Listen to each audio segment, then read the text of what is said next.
Asalaamu calaykum waraxmatullaahi tacaala wabarakaatu saaxiibada qaaliga habeen wanaagsan haddii maalin ku tahayna maalin wanaagsan haddii aan u jihaysano dhinacaas iyo Ukraine iyo Ruushka waxa ka socdo dagaal isku faramaray lagu baaba'ay dhinaca kale khasaare badan soo gaartay inta ka waraysa social media isticmaashada aad iyo aad ay u warhayaan waa dhinaca kale hadda isha loo wada hayo waaye kullee dunida marba waxa waa dhinacay saaran tahay shaar haddii Afrika ay saaran maanta waxa waa Yurub ay saaran tahay ujeedkan waxa waaye diyaaradan ujeedan waxa la yiraahdaa Antonov 225 ayaa la yiraahdaa dalka Ukraine ayaa laga leeyahay inta badan waxay qaadi jirtay xilligii midowga Soviyetka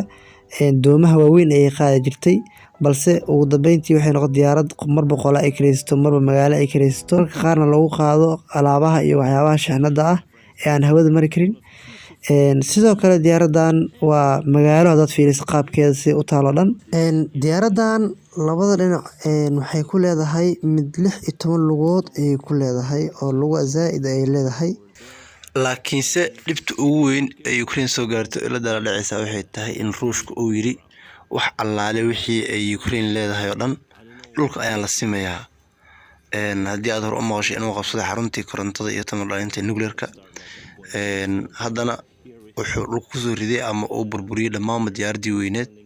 oo haddii kadib u baahan in dib loo kabo воздушно-десантными войсками. Посмотрите, какая здесь сейчас обстановка. Перемещаться не очень безопасно, потому что на земле очень много не разорвавшихся боеприпасов. Украинские артиллеристы обстреливали аэродром. Вот, посмотрите, попали в ангар, что от него осталось. Он сожженный, за моей спиной сожженная украинская техника, которую они побросали здесь. И также украинские снаряды попали в ангар, где хранился самый крупный транспортный самолет в мире Ан-225 «Мрия», в переводе на русский «Мечта». Так вот, украинские артиллеристы попали в него, и самолет сгорел. «Мрии» больше нет. الآن فيما يتعلق بالصناعات الدفاعية الأوكرانية، إذا أعلنت الشركة التي تشرف عليها بأن القصف الروسي تسبب في تدمير أكبر طائرة شحن في العالم، وهي أوكرانية الصنع من طراز أنتونوف 225، وذلك في قصف روسي على مطار غوستوميل القريب من كييف. وقد أضافت الشركة في منشور على صفحتها في فيسبوك أن ترميم هذه الطائرة سيكلف ما يزيد على 3 مليارات دولار وسيستغرق وقتا طويلا.